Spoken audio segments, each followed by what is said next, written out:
Alhamdulillahi Rabbil Alamin. Wassalatu wassalamu ala ashrafil anbiya'i wal mursalin Sayyidina wa maulana Muhammadin wa ala alihi wa ashabihil mujahidin at-tahirin. Amma ba'du. Saudara-saudara kaum muslimin seiman dan sekeyakinan yang berbahagia, pada suatu hari seketika sedang berkumpul dengan para sahabat, Rasulullah pernah memberikan peringatan. Beliau bersabda, yushiku an tada'a alaikumul umamu kama tada'al akalatu ala qas'atiha. Pada suatu saat nanti akan datang di tengah-tengah kamu, wahai umat Islam, di mana orang-orang lain di sekeliling kamu akan bersatu mengerubungi kamu seperti bersatunya orang-orang mengerubungi makanan di atas meja hidangan.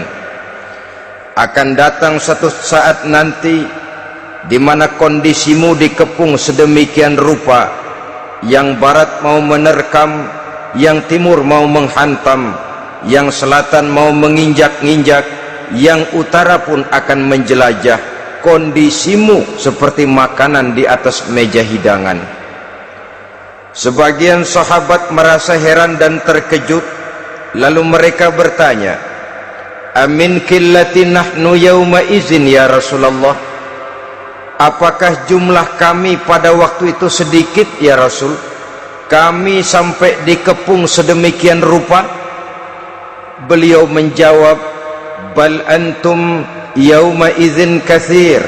Sama sekali tidak, kamu tidak sedikit pada saat itu, bahkan jumlahmu sangat banyak. Kamu adalah mayoritas. Walakinnakum ghusa'un ka ghusa'is sail. Tetapi keadaanmu saat itu persis seperti buih di lautan. Banyak tetapi centang perenang, banyak tetapi tidak punya daya dan kekuatan, banyak tapi dipermainkan gelombang lautan, dihempaskan ke tepian pantai tanpa punya makna dan arti. Kondisimu pada saat itu kuantitas yang tanpa kualitas, sehingga orang lain enak saja mengepung kamu. Akidahmu didangkalkan, dibanjiri dengan peradaban dan kebudayaan yang menjauhkan dari agama. Dari segi maksiat dan munkarat seluruhnya mengepung sampai kita melepaskan nilai-nilai Islam kita ini. Dan celakanya, sambung beliau, wal yanzi'anna fi qulubi aduwikumul mahabata minkum. Akan dicabut kehebatanmu di mata musuh-musuhmu, sehingga pada saat seperti itu orang lain memandangmu umat Islam enteng saja, remeh saja, tidak ada apa-apanya. Sudahlah, pokoknya umat Islam sikat saja, umat Islam enteng, umat Islam kecil, umat Islam tidak ada apa-apanya. Alangkah ironinya, alangkah menyedihkannya, memilukan dan sekaligus memalukan. Umat yang mayoritas ini dipermainkan oleh yang minoritas. Umat yang jumlahnya terbesar, terbanyak, bahkan konon menurut catatan sampai 90%, tapi dipermainkan oleh mereka, kelompok-kelompok kecil ini. Wal yakzifanna fi qulubikumul wahn. Pada saat itu di hatimu dicampakkanlah penyakit wahan. Sahabat kemudian bertanya, wa mal wahnu ya Rasulullah? Apakah penyakit wahan itu ya Rasul? Beliau menjawab, hubbud dunya wa karahiyatul maut. Penyakit wahan itu tidak lain hubbud dunya wa karahiyatul maut. Terlalu cinta kepada dunia dan terlalu takut kepada mati. Materialistis dan takut resiko. Dua penyakit inilah yang menyebabkan walaupun umat ini mayoritas, tapi dipermainkan oleh yang minoritas. Walaupun dia golongan terbesar, tapi nasibnya seperti makanan di atas meja makan. Dari segala macam penjuru mau menghantam dia. Saudara-saudara kaum muslimin yang berbahagia, ini merupakan analisa sosial bahwa pada satu saat nanti akan terjadi di tengah-tengah umat di mana kita dihantam dan diserbu dari segala macam penjuru. Akidah didangkalkan, peradaban dan kebudayaan dirusak, makanan dan minuman diracuni, pakaian ditelanjangi dan lain sebagainya, sampai kita melepaskan nilai Islam yang kita cintai ini. Kondisi sosial ini satu saat akan datang kepada kita. Demikian analisa dan peringatan dari Rasulullah sallallahu alaihi wasallam. Marilah sekarang kita melihat, adalah benar bahwa di zaman sekarang kita insya Allah tidak akan mengalami perang Badar sehebat yang pernah dialami oleh Rasul dan para sahabatnya. Tetapi sesungguhnya perang yang kita hadapi di zaman sekarang ini tidak kalah hebatnya dengan perang Badar, tidak kurang dahsyatnya dengan perang Uhud, tidak kurang ngerinya dari perang Khandaq. Hanya saja yang kita hadapi sekarang ini bukan ujung pedang, bukan ujung tombak, bukan ujung panah. Yang kita hadapi sekarang ini adalah perang akidah, perang ideologi, perang mempertahankan keyakinan. Yang kalau kita kalah sekarang, kita memang masih beragama, tetapi anak kita, cucu kita, generasi yang akan hidup 5, 10, 20, 30 tahun yang akan datang, wallahu a'lam bissawab. Islam, saudara-saudaraku, tidak mungkin hilang dari dunia, tetapi tidak mustahil Islam gulung tikar dari desa kita, tidak mustahil Islam gulung tikar dari kampung dan kota kita, jikalau kita tidak menjaganya, jikalau kita tidak memeliharanya, bahkan jikalau kita tidak mewariskannya kepada anak-anak kita, generasi yang akan datang. Marilah kita mengingat sejenak bagaimana Islam di Spanyol yang pernah jaya, pernah mewarnai daratan Eropa, dan yang sekarang hanya sekedar tinggal ceritanya saja. Ini pernah diperingatkan oleh Rasul dalam satu hadis, sayati ala ummati zamanun la yabqal Islam illa ismun wala minal Quran illa rasmun.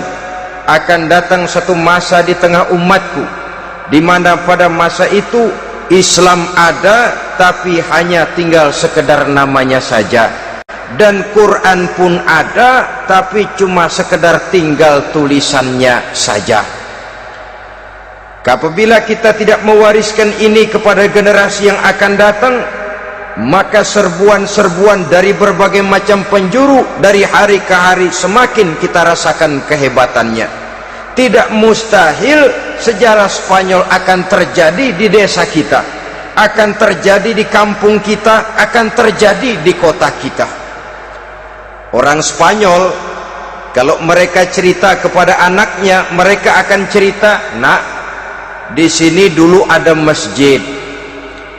Kapan Pak? Dulu bener dah. Banyak orang Islam kalau hari Jumat pada sembahyang, kapan itu Pak? Dulu sekali. Sekarang cuma sekedar tinggal ceritanya saja.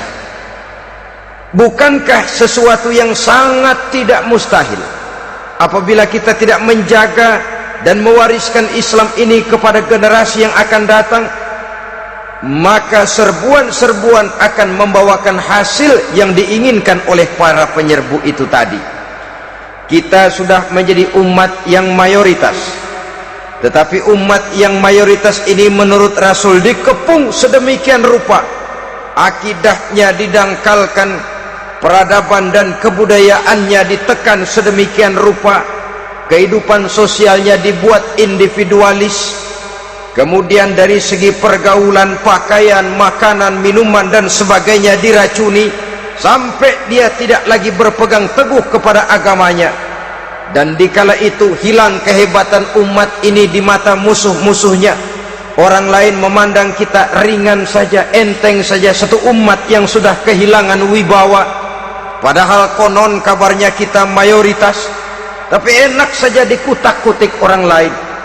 Dan dikala itu di hati kita merajalela penyakit uahan. Penyakit uahan itu apa? Pertama, hubbud dunia, terlalu cinta kepada dunia. Terlalu cinta kepada dunia yang menyebabkan kita lupa akan tanggung jawab dan kewajiban, lupa meneruskan dan mewariskan Islam kepada generasi yang akan datang.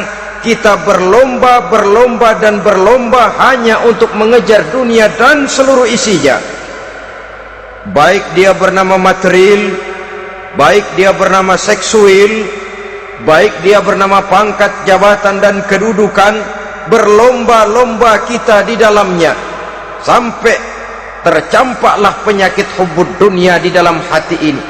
Berurat dan berakar dunia itu, sulit dan berat kita berpisah daripadanya. Akibatnya kemauan untuk berbuat demi dan atas nama agama sangat sulit terwujud di dalam kehidupan ini. Yang kedua, karahiyatul maut, terlalu takut kepada mati. Baik mati ajal, mati dalam artian yang sebenarnya, baik mati usahanya, baik mati karirnya, baik mati pangkat dan jabatannya. Sehingga dengan demikian akibatnya jatuhlah kita menjadi umat yang kehilangan wibawa di mata orang lain.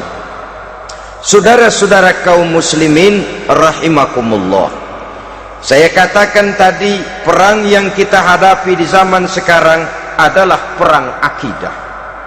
Perang menghadapi peradaban dan kebudayaan yang menghancurkan moral daripada anak-anak kita.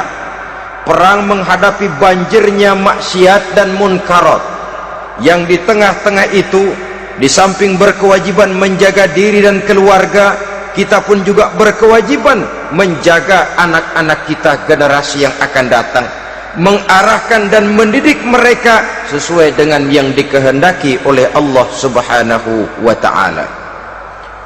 Oleh sebab itu, pada pertemuan kali ini yang akan saya bicarakan ialah bagaimana idealnya seorang muslim lebih dahulu memberikan pendidikan kepada anak-anaknya di tengah satu situasi dan kondisi di mana serbuan datang silih berganti melanda dan menghantam umat Islam.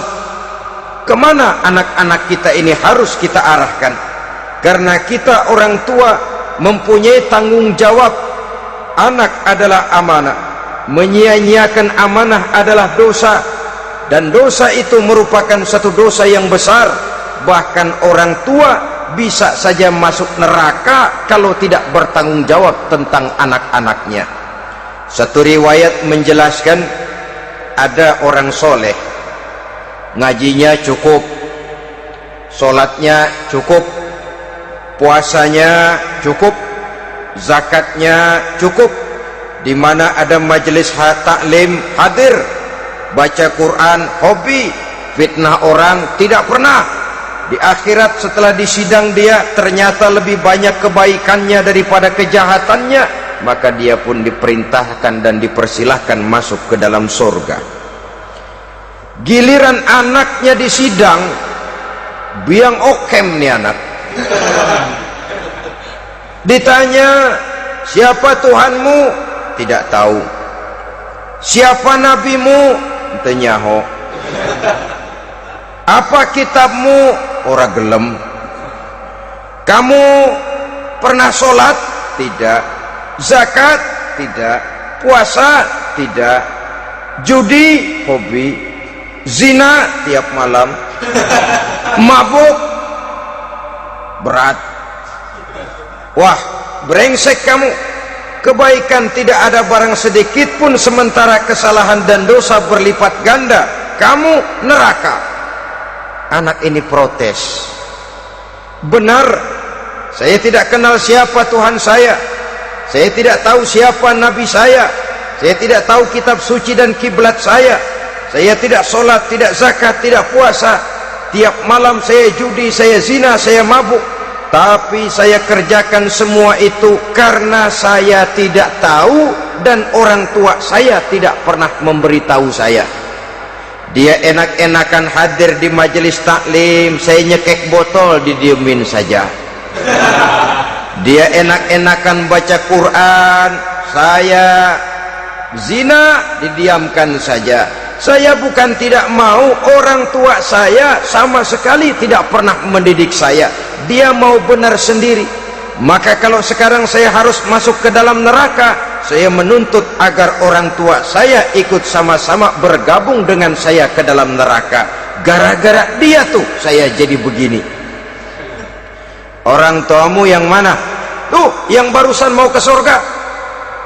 Ini orang tua yang sudah mau berangkat ke surga dipanggil. Sebentar dulu mas. Ini benar anak kamu? Iya pak. Waktu di dunia kamu tidak pernah ajarin dia ngaji?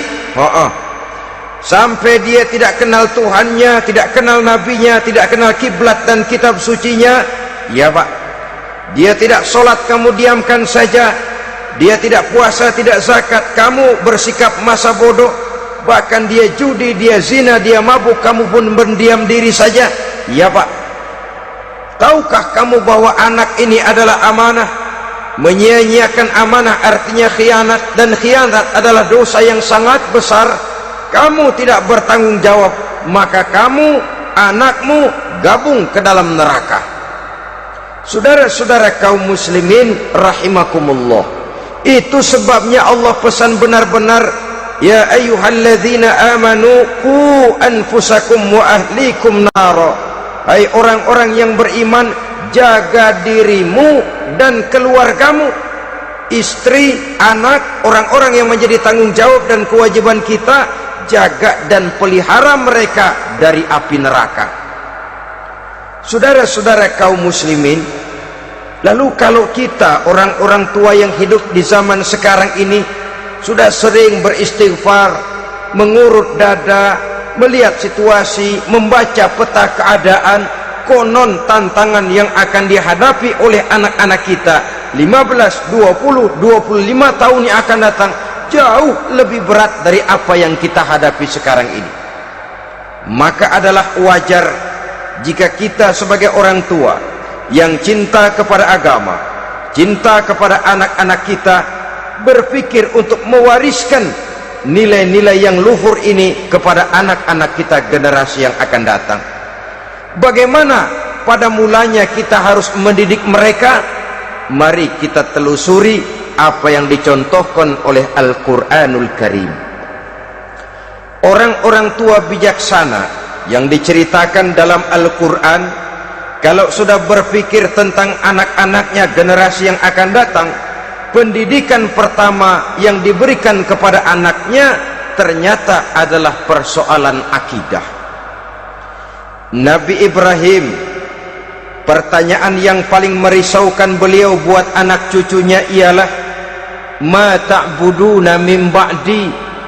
Saudara bisa lihat surah Al-Baqarah ayat 133. Anak-anakku, kalau pada satu saat nanti aku, ayahmu ini sudah tidak ada lagi, meninggalkan kamu semua, meninggalkan kehidupan dunia ini, ma ta'buduna min ba'di, apa yang akan kamu sembah nak kalau ayah sudah tidak ada lagi? Jikalau ayahmu sekarang masih rajin ke masjid, melakukan rukuk dan sujud, i'tikaf dan membaca Quran, kalau satu saat ayahmu meninggalkan dunia ini, masihkah engkau mau ke dalam masjid? Masihkah engkau rukuk dan sujud? Masihkah engkau i'tikaf? Ma ta'buduna min ba'di, apa yang akan kamu sembah kalau aku ayahmu tidak ada lagi nak? Ditanamkan bukan hanya keyakinan bertauhid, sekaligus juga menyembah kepada Allah yang kita yakinkan dengan tauhid itu tadi. Bukankah berbeda dengan kita kebanyakan orang tua sekarang? Kita tidak pernah berpikir ma ta'buduna min ba'di, kalau bapak tidak ada kamu nyembah apa nak? Kita orang tua sekarang pagi-pagi malah berpikir ma ta'kuluna min ba'di, Kalau bapak nggak ada, kamu nanti makan apa, nak? Bukan nyembah apa yang kita pertanyakan, bukan nyembah apa yang kita khawatirkan, makan apa, nak? Maka yang dicari lalu sekolah-sekolah yang bonafit, yang tidak peduli apakah itu merusak imannya, mematikan akidahnya, menghancurkan keyakinannya. Yang penting ada jaminan hari depan bisa dapat lapangan kerja. Akibatnya berduyun-duyun orang-orang tua muslim menyekolahkan anaknya di sekolah-sekolah yang bukan Islam, yang nyata-nyata membahayakan akidahnya, dididik dengan kultur dan budaya yang bertentangan dengan nilai-nilai agamanya. Bukankah ini berarti merelakan anak untuk dikafirkan? Bukankah ini artinya menyerahkan anak untuk ditulis menurut selera para pendidik yang tidak sesuai dengan nilai akidah yang dimilikinya? Mengapa kita tidak berpikir seperti Nabi Ibrahim, yang sebelum memberikan pendidikan kecerdasan, sebelum pendidikan matematika, IPS, PSPB dan disiplin ilmu lainnya, yang pertama ditanamkan, ma ta'buduna min ba'di, kalau ayahmu tidak ada, kamu menyembah apa, nak? Menyembah Allah apa nanti malah menyembah harta? Menyembah Allah apa nanti malah mendewa-dewakan pangkat dan jabatan? Menyembah Allah apa malah nanti menyembah alam? Itu yang dikhawatirkan Nabi Ibrahim kepada generasi yang akan datang. Dan itu saudara-saudara yang seharusnya mengkhawatirkan kita kepada anak-anak kita, generasi yang akan datang. Lihatlah serbuan akidah di zaman sekarang ini, dimanfaatkan kemiskinan kita umat Islam, diberikan kita tawaran berupa beras, pakaian, obat-obatan, kalau perlu beasiswa, asal bisa melepaskan keislaman kita ini. Bertahap, sedikit demi sedikit, step by step, shibran bi shibrin wa zira'an bi zira'in. Dan harus saya ingatkan, orang di zaman sekarang tidak mungkin menghantam Islam secara frontal, tidak mungkin menghantam Islam terang-terangan, apalagi mengerahkan satuan militer. Tidak. Orang berhitung bagaimanapun kondisi dan kualitasnya umat Islam, mereka masih punya satu modal penting, fanatisme agama.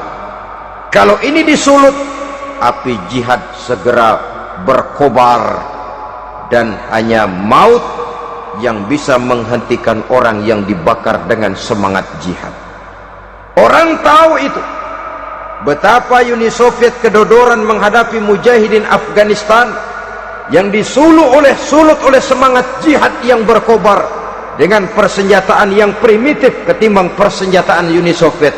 Entah mereka pantang surut mundur ke belakang. Jadi jangan mimpi bahwa orang mau menghantam Islam ini dengan melarang pengajian, meruntuhkan masjid, menyegel pondok pesantren. Tidak. Melarang orang sholat. Tidak. Kalau perlu masjid diperbanyak, musola diperbesar, tapi bikin itu masjid seperti museum, besar, megah, mercusuar, tapi bikin seperti museum, tempat orang kagum, tempat orang memuji, tapi sunyi dari nilai-nilai ibadah. Saudara-saudara kaum muslimin, untuk sampai kepada penghantaman akidah, jalan yang paling mudah dirintis sekarang ini secara bertahap dan sistematis, memisahkan umat Islam dari Islamnya.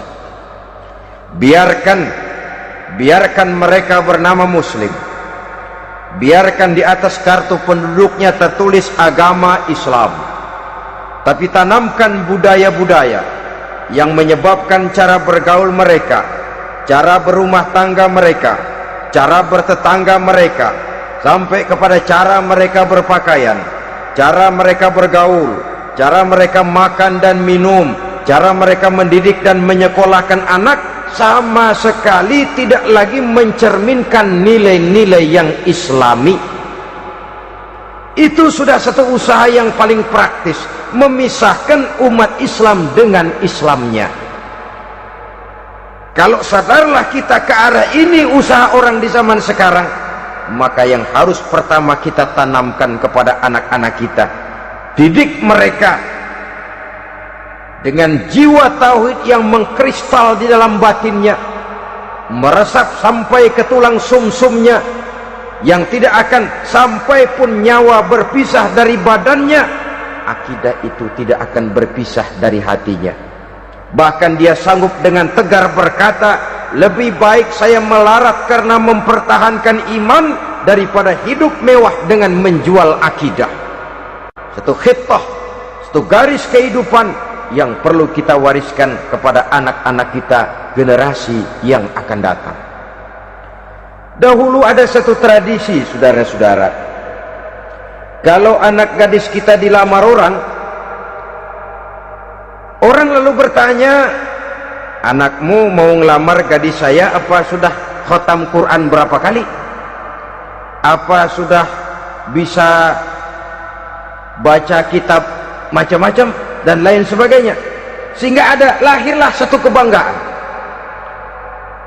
Apapun motifnya, tapi pertanyaan semacam ini zaman sekarang sudah langka. Paling-paling yang ditanya kalau anaknya dilamar orang, anakmu kerja di mana? Gajinya sebulan berapa? Kendaraannya bebek apa soang apa-apa? Itu yang kita pertanyakan, berkisar di seputar materi, kerja, job, status sosial dan lain sebagainya. Perkara bisa baca Quran atau tidak, nomor 18.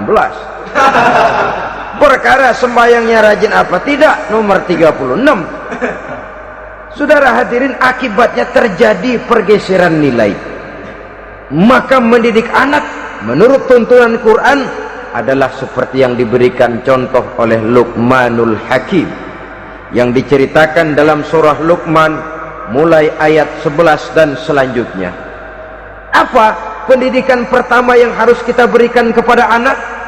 Pertama, ya bunayya la tusyrik billah. Wahai anakku, jangan sekali-kali engkau menyekutukan Allah. Nak, jaga tauhid, pelihara iman, mantapkan akidah. Ini dasar yang pertama. Belum lagi anak mengenal berbagai macam disiplin ilmu, yang pertama ditanamkan tauhid. Ini yang mendasari kehidupan. Ini yang akan menjadi mewarnai dan menjadi warna dari kepribadian seseorang. Sentuhan jiwa tauhid di dalam diri si anak. Belum lagi sempat dia kenal yang lain, yang pertama yang kita tanamkan, kita wariskan, kita berikan, la tusyrik billah, jangan sekali-kali menyekutukan Allah. Nah, kalau ini sudah tertanam, ini sudah merupakan satu fondasi yang kuat. Selebihnya nanti tinggal melihat bakat si anak, kemana dia harus dididik ini. Yang terpenting nilai iman lebih dahulu tanamkan. Dan untuk menghancurkan nilai keimanan, saudara-saudara, saya katakan, ingatkan kepada hadis di awal tadi, dikepung kita dari berbagai macam penjuru agar bila bisa melepaskan nilai-nilai iman dan keyakinan. Proses pendangkalan akidah, ditanamkan keraguan kepada agama, ditanamkan rasa malu beragama. Sholat malu, baca Quran malu, berangkat ke masjid malu, pakai jilbab malu. Ditanamkan rasa malu beragama, sehingga bertahap sedikit demi sedikit kita mulai berpisah dengan kehidupan beragama. Ditanamkan hal yang sedemikian rupa dari berbagai macam penjuru. Dihantam akidah kuat, dihantam dari segi peradaban dan kebudayaan. Diperbanyaklah peradaban dan kebudayaan yang bukan mendekatkan kita dengan agama, malah mendekatkan kita dengan neraka, menjauhkan kita dari agama, menjauhkan kita dari nilai-nilai luhur yang diwariskan oleh orang-orang tua kita terdahulu. Adalah kewajiban kita yang pertama, mendidik anak, menanamkan roh, jiwa dan semangat tauhid di dalam diri mereka. Saudara-saudara kaum muslimin rahimakumullah, Kenapa kita lebih dahulukan menanamkan jiwa, roh dan semangat tauhid ini kepada anak-anak kita? Pertama, kita tidak hanya ingin sekedar mempunyai anak yang pintar, tetapi lebih daripada itu kita pun ingin mempunyai anak yang benar. Segala macam disiplin ilmu, segala macam bentuk penalaran ilmiah dan pengisian intelektualitas manusia mungkin di satu sisi akan membuat dia pintar, tapi di sisi lain belum tentu akan membuat dia benar. Nabi pernah memberikan peringatan, man izdada ilman walam yazdad huda lam yazdad minallahi illa bu'da. Orang yang hanya bertambah ilmu pengetahuannya tapi tidak bertambah hidayah dari Allah, tidak makin mantap keimanannya, maka seluruh nilai-nilai ilmunya hanya akan menjauhkan dia dari Allah Subhanahu wa ta'ala. Dan adalah lebih merupakan azab daripada nikmat kalau kita diberikan ilmu pengetahuan yang hanya akan menyebabkan kita semakin jauh dari Allah Subhanahu wa ta'ala. Yang kedua, sesungguhnya roh, jiwa dan semangat tauhid yang melekat dalam diri anak pada puncaknya akan melahirkan satu disiplin murni yang tumbuh dari dalam dirinya sendiri, di mana si anak dalam kehidupannya merasakan dimanapun dia berada, kemanapun dia pergi, ia selalu merasakan kehadiran Allah dekat dalam hidupnya.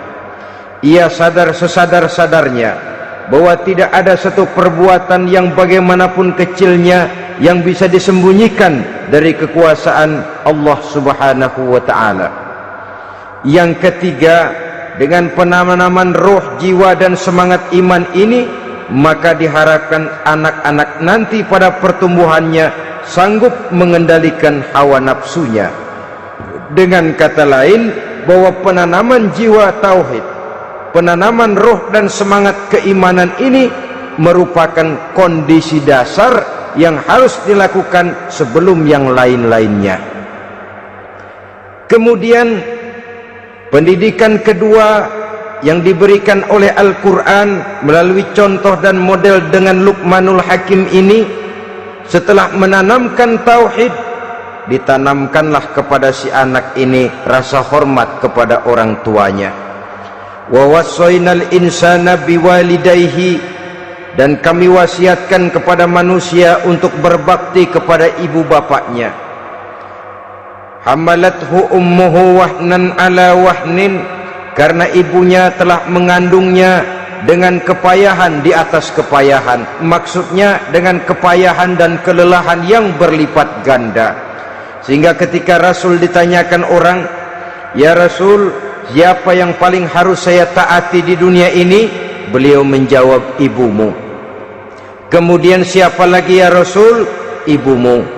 Setelah itu siapa lagi ya Rasul? Ibumu. Dan kemudian siapa ya Rasul? Bapakmu. Ibu, ibu, ibu, bapak. Bahkan al-jannatu tahta aqdamil ummahat, surga berada di bawah telapak kaki ibu. Bagaimana menanamkan rasa hormat kepada orang tua di hati anak? Tentu yang pertama, bagaimana orang tua bisa memberikan keteladanan. Marilah kita sebagai orang-orang tua ini menyadari bahwa sebelum anak kenal sekolah dasar, sebelum anak kenal TK, ibtidaiyah, sanawiyah sampai kepada perguruan tingginya, yang pertama dia kenal adalah lingkungan rumah tangganya, gurunya adalah ibu bapaknya. Di sini berlakulah apa yang dinamakan keteladanan. Keteladanan jauh lebih berhasil daripada sekedar teori-teori yang muluk. Keteladanan jauh lebih berhasil daripada berbagai macam indoktrinasi dan penataran. Kurangnya keteladanan akan menyebabkan anak mencari pola. Apabila kita orang tua ini tidak bisa memberikan keteladanan yang baik kepada anak-anak kita, maka pada suatu saat anak-anak akan menganggap enteng dan kehilangan wibawa kita sebagai orang tua di mata mereka. Dikala itu akan sangat sulit kita membentuk kepribadian mereka. Bukankah di zaman sekarang ini kita banyak mengalami krisis wibawa, krisis figur? Ada yang karena rapotnya merah melulu, gurunya dikeroyokin, pak guru pulang sekolah dicegat, bahkan nyaris ada orang tua pernah dibunuh oleh anaknya sendiri, dan lain sebagainya. Kasus-kasus yang sebenarnya tidak perlu terjadi, karena memang bukan saja bertentangan dengan nilai budaya kita sebagai bangsa, tapi juga bertentangan dengan ajaran agama kita sendiri. Krisis wibawa, krisis figur, yang juga akibatnya harus kita sadari banyak faktor yang membentuk kepribadian anak. Pergaulannya, yang dibacanya, yang ditontonnya, yang disaksikannya di dalam kehidupan. Benar kita menyekolahkan mereka, tapi berapa jam mereka di sekolah? 6 jam, 7 jam paling lama. Sedangkan mereka hidup satu hari satu malam 24 jam. Kalau cuma 7 jam di sekolah, ini berarti lebih banyak dia di luar sekolah. Dan di luar sekolah itu artinya ya rumah tangganya, ya temannya, ya lingkungan di mana dia tinggal, yang seluruhnya sangat besar pengaruhnya dalam ikut membentuk kepribadian anak-anak kita. Saya katakan tadi, di samping kita menghadapi perang akidah, kita pun berhadapan di dalam perang menghadapi peradaban dan kebudayaan yang bukan saja menjauhkan kita dari agama, tetapi sanggup menghancurkan moral daripada anak-anak kita. Secara pribadi, saudara-saudara, saya iri, saya kagum misalnya dengan kemajuan yang diperoleh oleh negara tetangga kita, Jepang misalnya. Padahal tahun 45 ia pun hancur lebur oleh meledaknya atom di Hiroshima dan Nagasaki. Tapi bagai satu tenaga raksasa kemudian Jepang bangkit menjadi satu negara superpower di Asia. Bahkan gurunya saja, Amerika sekarang ini, kewalahan menghadapi perang dagang dengan Jepang ini. Dan yang menarik, Jepang bisa maju dan modern dengan tetap menjadi Jepang, tanpa harus kehilangan identitasnya sebagai satu bangsa, tanpa harus kehilangan kepribadiannya sebagai satu bangsa. Sebagai negara yang sedang berkembang, kita sering latah, kita ingin meniru Barat, tapi bukan teknologinya, westernisasinya yang kita tiru, bukan isinya, kulitnya yang kita ambil. Akibatnya apa? Modernnya belum, orangnya sudah Barat. Bergaulnya sudah cara Barat, berumah tangganya sudah cara Barat, berpakaiannya sudah cara Barat, mendidik anaknya sudah cara Barat. Di mana ketemu orang tua cukup hello daddy. Kulitnya kita ambil, sementara isinya kita campakkan. Ironi dan menyedihkan, padahal kita sesungguhnya bisa maju dan modern, bisa mengejar segala ketinggalan dan keterbelakangan kita dengan tetap menjaga nilai-nilai luhur budaya kita sebagai satu bangsa, mengambil isinya, dan kalau memang tidak perlu lalu mencampakkan kulitnya. Pengaruh peradaban dan kebudayaan yang menghancurkan moral daripada anak-anak kita oleh pesatnya arus teknologi, oleh pesatnya arus komunikasi, di mana hal-hal yang terjadi di belahan dunia lain dapat kita saksikan hari ini juga melalui layar televisi. Yang terjadi di Amerika, di Eropa, di Afrika, di ujung dunia yang paling ujung sekalipun, di ujung dunia yang paling ujung, hari ini kejadian, hari ini sudah bisa kita saksikan. Pesatnya arus komunikasi, kalau jatuh ke tangan anak-anak kita yang belum mempunyai filter daya saring positif, akan dicerna oleh mereka tanpa memilah dan memilih. Akibatnya orang kampung bilang kelolodan. Makan nggak dikunyah lagi, tentu saja akhirnya kelolodan, dan kalau sudah kelolodan menyusahkan kita seluruhnya. Oleh karena itu budaya menghormati orang tua perlu dijaga, perlu dipelihara dan diwariskan kepada anak-anak kita. tali silaturahmi sehingga ada respeknya kepada orang tuanya. Jangan bapaknya dianggap CS, ibunya dianggap CS, kakeknya dianggap CS. Hilang rasa respek, hilang rasa menghormati. Sementara orang tua sendiri tidak bisa memberikan keteladanan, kurang mendapat perhatian dan lain sebagainya. Apalagi kalau baik ibu maupun bapak adalah orang-orang karier yang setiap hari sibuk menghadapi tugas masing-masing. Bapak sibuk rapat, pindah kantor sana kantor sini, ibu sibuk arisan, besarlah anak-anak di tangan pembantu dan lain sebagainya, sehingga dia merasa kurang mendapat perhatian, dan ini akan ikut membentuk warna dari kepribadian yang dimilikinya. Sampai kepada pelosok-pelosok desa, jaringan televisi memang menguntungkan, tapi kalau sudah sampai kepada menayangkan budaya-budaya yang tidak sesuai dengan pola di mana mereka tinggal, pola lingkungannya, dan ingin mereka terapkan dalam kehidupan, ironi dan menyedihkan. Maka sering dikatakan, jikalau ABRI masuk desa, rakyat beruntung. Jikalau listrik masuk desa, rumah jadi terang. Jikalau koran masuk desa, rakyat jadi cerdas. Jikalau hakim masuk desa, rakyat lalu sadar hukum. Tapi jikalau maksiat dan munkarat masuk desa, minuman keras masuk desa, judi masuk desa, pelacuran masuk desa, rakyat tentu kiamat. Dan kita harus punya budaya untuk memilah dan memilih, mempunyai filter untuk jadi daya saring positif. Oleh karena itu, saudara-saudara, tahap kedua setelah menanamkan jiwa tauhid kepada anak, tanamkan rasa hormat kepada orang tuanya.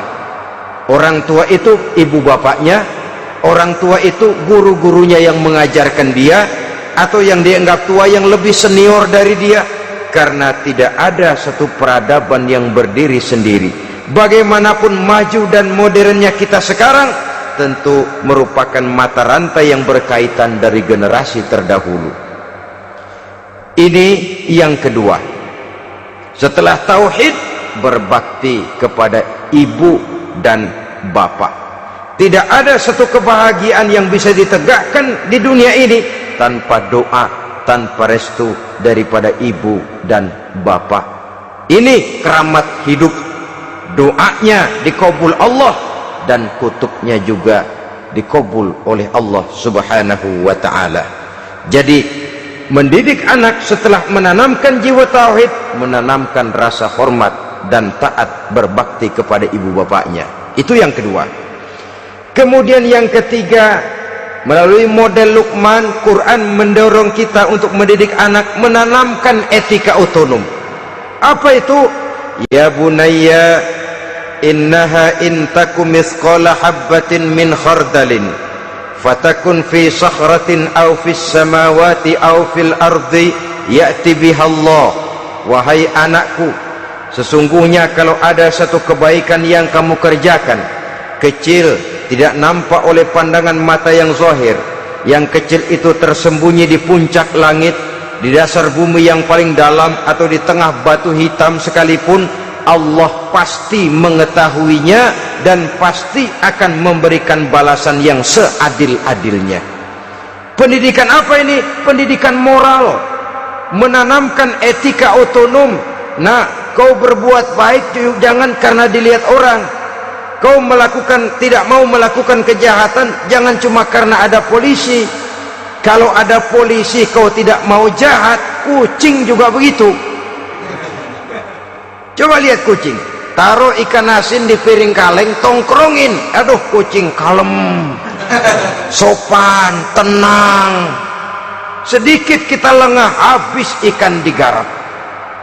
Tapi ditanamkan satu kesadaran, kemanapun kau pergi, nak, apapun yang kau kerjakan, tersembunyi di tengah batu, di dasar bumi, di puncak langit, Allah pasti tahu. Dalam bahasa yang ringan, nak, kita ini diawasi oleh dua hiperkomputer yang maha sensitif, produksi langit mereknya Rokib dan Atid. Itu komputer yang sangat peka dan sensitif. Jangankan kita berbuat, kita berniat baik saja, komputer sudah nyatat sendiri. Inilah yang orang sekarang namakan waskat, nah, pengawasan malaikat. Kalau hidup sudah merasa diawasi oleh malaikat, waskat berhasil. Tapi kalau waskat sudah diawasi malah nekat, itu yang gagal. Atau yang diawasi dan yang mengawasi sama-sama sepakat, nah, itu juga bisa cincai. Saudara-saudara kaum muslimin rahimakumullah, waskat dalam pengertian kita muslim, bagaimana hidup ini merasakan diawasi oleh malaikat. Intelektualitas yang tinggi sekalipun, IQ yang nilainya plus sekalipun, disiplin ilmu yang bagaimanapun banyak yang memenuhi benak kita, tanpa diiringi oleh etika otonom, orang sering mencari celah dan kesempatan. Mencari celah dan kesempatan.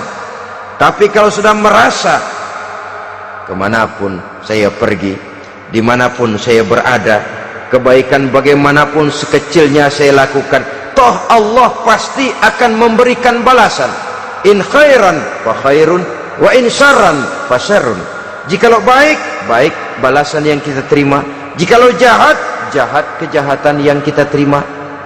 Kalau sudah ke arah ini kita berpikir, maka sesungguhnya kalau kita berbuat baik kepada orang lain, hakikatnya kita sudah berbuat baik kepada diri kita sendiri. Lalu tidak ada merasa rugi berbuat baik kepada orang, karena manakala dia melakukan kebaikan kepada orang lain, artinya dia sudah berbuat baik untuk dirinya sendiri. Jadi setelah tauhid, kemudian berbakti kepada ibu bapak, yang ketiga baru pendidikan tentang akhlak, tentang moral. Pola ini yang sering terlupakan oleh kita, bahwa bagi kita itu pendidikan tidak lain upaya mencerdaskan otak anak. Jangan sampai sebab ini kelihatannya pembangunan makin maju, persaingan hidup makin tajam, tensi ekonomi semakin tinggi, sementara jumlah tenaga kerja dengan lapangan kerja yang tersedia jauh dari mencukupi. Jikalau tidak membekali anak dengan pendidikan yang menunjang lapangan pekerjaan, orang tua khawatir, takut sekali anaknya jadi gelandangan. Dikhawatirkannya kehidupan dunia ini, sementara dia lupa kalau anaknya bisa jadi gelandangan di akhirat. Padahal selama-lamanya gelandangan di dunia paling seumur manusia itu 60 tahun, 70 tahun lah umur orang sekarang. 70 itu sudah luar biasa itu. Tapi kalau harus menggelandang di akhirat, menjadi gelandangan di akhirat, alangkah menyedihkannya.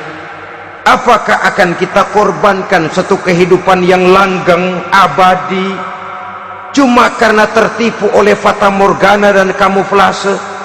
Kita korbankan yang sedikit, kita korbankan yang besar karena kita memilih yang sedikit. Dalam bahasa Al-Quran memang pernah diceritakan hidup ini hakikatnya perlombaan, saudara-saudara. Perlombaan. Dan di dalam perlombaan itu ada yang menang, ada yang kalah.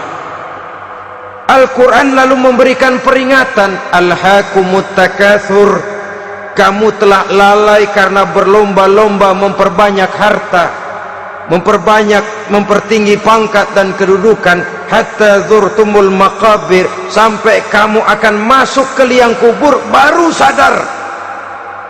Apalagi kalau nafas sudah sampai di tenggorokan.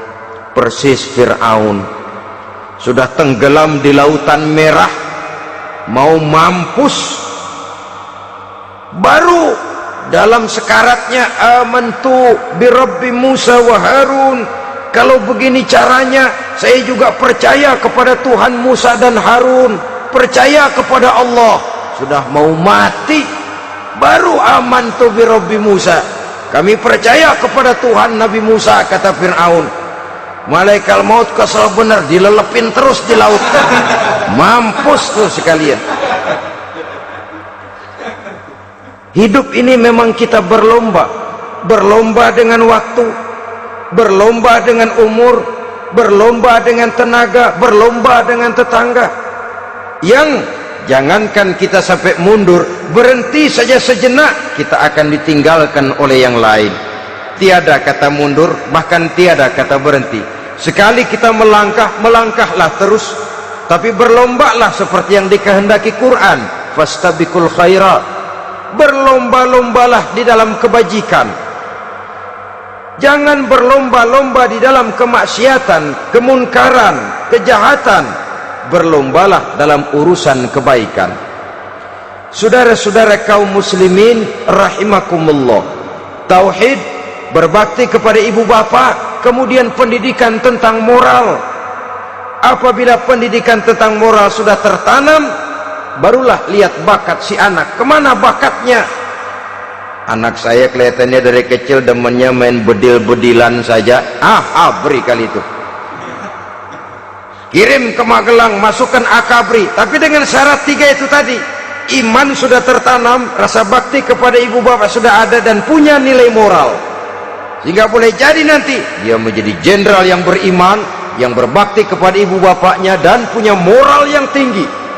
Kan lebih baik rakyat rendah tapi akhlaknya tinggi, daripada pejabat tinggi tapi moralnya rendah. Jauh lebih baik rakyat rendah punya moral tinggi ketimbang pejabat tinggi punya moral rendah. Nilai moral ini yang jadi ukuran dan barometer di masyarakat. Yang ini yang sering kita lupakan, bahwa kehancuran satu bangsa dimanapun di dunia ini selalu dimulai dengan kehancuran moral daripada bangsa itu sendiri. Sekarang membina nilai moral ini berat. Gadis kita, remaja, putri, diberikan pakaian jilbab, mungkin dia sendiri masih setengah-setengah, ditambah lagi oleh ledekan temennya. Jilbab lah kuno, bau sorga lah, bau masjid lah, bau menyan lah. Ditanamkan rasa malu untuk hidup dekat dengan agama. Kalau moral semacam ini sudah tertanam, sedikit demi sedikit kita mulai mengucapkan selamat tinggal kepada agama. Dan kemalangan apa yang lebih malang kalau kita sudah jauh dari agama ini? Bukankah Islam telah menyelamatkan manusia dari penyakit jahiliyah dan membawanya kepada satu kehidupan yang maju dan modern? Kalau kita tinggalkan Islam ini, bukankah artinya kita akan kembali kepada satu zaman jahiliyah? Hanya saja jahiliyah itu berada di abad modern, versinya tentu lebih modern. Kalau zaman jahiliyah dulu mabuknya pakai arak, zaman sekarang sudah macam-macam orang bisa mabuk. Kalau zaman jahiliyah dulu anak perempuan dikubur hidup-hidup, zaman sekarang kadang-kadang belum sempat lahir ke dunia, malah sudah dibunuh lebih dahulu. Versinya saja yang berbeda. Kalau di zaman jahiliyah dahulu manusia menyembah batu yang bernama Latta, Uzza, Manat, dan Hubal, di zaman jahiliyah modern sekarang ini orang sering menyembah kepala bagiannya, sering menyembah atasannya, sering menyembah komputer, sering menyembah teknologi modern yang lebih diyakininya daripada Allah sebagai keyakinan sentral di dalam hidupnya. Saudara-saudara kaum muslimin rahimakumullah.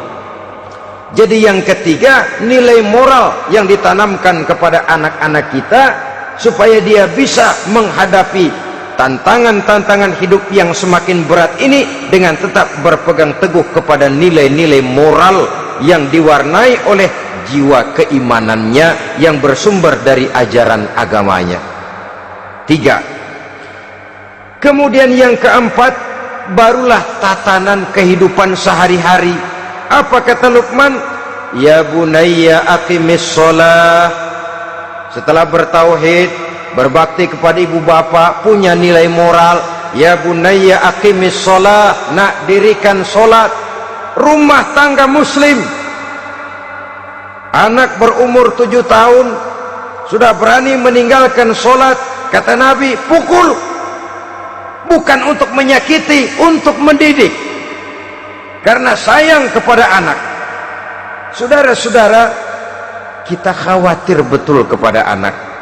Kalau dia pulang dari sekolah, Buru-buru kita sebagai orang tua bertanya, sudah makan nak? Sudah istirahat nak? Tapi jarang kita sebagai orang tua melontarkan, sudah sholat nak?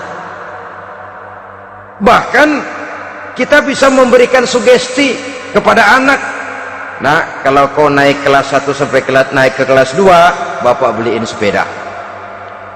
Tamat SD nak, motor. Tamat SMP nak, ke Bali kita. Tamat SMA nak, Singapura. Saudara-saudara, tapi kalau untuk urusan sholat misalnya, kita tidak pernah memberikan sugesti kepada anak-anak kita. Nak, kalau kau hafal Fatihah lengkap dengan artinya, bapak beliin sepatu. Nak, kalau kau bisa sholat dengan baik, cukup syarat rukunnya, bapak beliin sepeda. Ada rangsangan, ada sugesti yang membuat anak lebih tergerak untuk hidup dalam suasana keagamaan. Ya bunayya aqimis sholat, nak, dirikan sholat, sebab ini sandaran vertikal yang paling langsung antara manusia dengan Tuhannya. Menyadari bahwa sepanjang yang bisa dilakukan oleh manusia hanyalah berusaha, dan kepastian sepenuhnya ada di tangan Allah. Dengan sholat kepribadianmu diperteguh, dengan sholat sandaran vertikalmu kepada Allah diperkuat, dan pada waktunya nanti Al-Quran memberikan bimbingan, hendaklah minta tolong kepada Allah dengan sabar dan tetap mendirikan sholat. Ya bunayya aqimis sholat. Setelah itu, wa'mur bil ma'rufi wanha 'anil munkar. Tegaklah membina yang ma'ruf, tegaklah mencegah yang munkar. Ini sikap hidup sudah. Sholat tadi tugas hidup. Lalu sikap hidup tampil di tengah masyarakat, membina yang ma'ruf, mencegah yang munkar sesuai dengan kesanggupan masing-masing. Bukankah setiap kita kepingin punya anak yang bermanfaat, setidaknya bagi keluarganya, syukur kalau bisa bagi lingkungannya, bagi masyarakat, bangsa dan negaranya. Dan satu di antara tanda orang yang bermanfaat, kalau dia bisa hidup menjadi penganjur yang ma'ruf dan pencegah yang munkar. Dan itu kalau tidak ada hidayah, sulit orang mau melaksanakan itu. Sebab apa? Ada kecenderungan belakangan ini di mana agama dianggap urusan pribadi, sehingga orang lalu sering bilang, jangan bawa-bawa agama dah, itu kan bukan urusan agama. Ini sudah ciri berpikirnya sekuler. Jangan bawa-bawa agama, agama urusan pribadi. Artinya orang mau sholat mau enggak, jangan bilang apa-apa dah, urusan dia sendirian. Dia mau puasa dia enggak, merdeka saja, urusan pribadi. Agama bukan persoalan pribadi. Apalagi jika sudah menyangkut amar ma'ruf dan nahi munkar, siap menegakkan yang baik, mencegah yang munkar, untuk tegaknya satu masyarakat yang diwarnai oleh kebaikan dan terhindar dari segala macam kejahatan. Dan terus ayat-ayat selanjutnya mencerminkan sikap hidup. Namun yang intinya, cara mendidik anak yang baik yang dicontohkan oleh Al-Quran dengan Luqmanul Hakim sebagai model. Pertama, tanamkan tauhid. Yang kedua, tanamkan rasa hormat dan berbakti kepada ibu bapaknya. Yang ketiga, tanamkan moral, nilai akhlak yang tinggi. Setelah itu yang keempat, biasakan hidup dalam suasana keagamaan. Kontrollah sholatnya, kontrollah baca Qur'annya, kontrollah puasanya di bulan Ramadan. Ajaklah anak-anak sholat berjamaah, sehingga dengan demikian dia terbiasa oleh satu suasana yang mendekatkan dia dengan nilai agamanya. Dari sana diharapkan nilai-nilai ilmu yang didapatnya dari bangku sekolah akan menciptakan keseimbangan dengan yang ditanamkan oleh orang tuanya dalam bentuk yang dijelaskan oleh surah Luqman itu tadi. Sehingga apabila keseimbangan ini terwujud, akan menjalin keseimbangan dalam pola berpikir, dan keseimbangan dalam pola berpikir akan melahirkan keseimbangan dalam perbuatannya. Terwujudlah kita harapkan insan yang fid dunya hasanah wa fil akhirati hasanah. Inilah harapan kita semua. Mudah-mudahan Allah memberikan kekuatan kepada kita untuk mewariskan nilai-nilai yang baik kepada generasi yang akan datang, sehingga esok harus lebih baik daripada hari ini, dan lusa harus lebih baik daripada hari esok. Terima kasih atas perhatian saudara, mohon maaf atas segala kekurangan. Usikum wa nafsi bitaqwallah. Wassalamualaikum warahmatullahi wabarakatuh. Waalaikumsalam.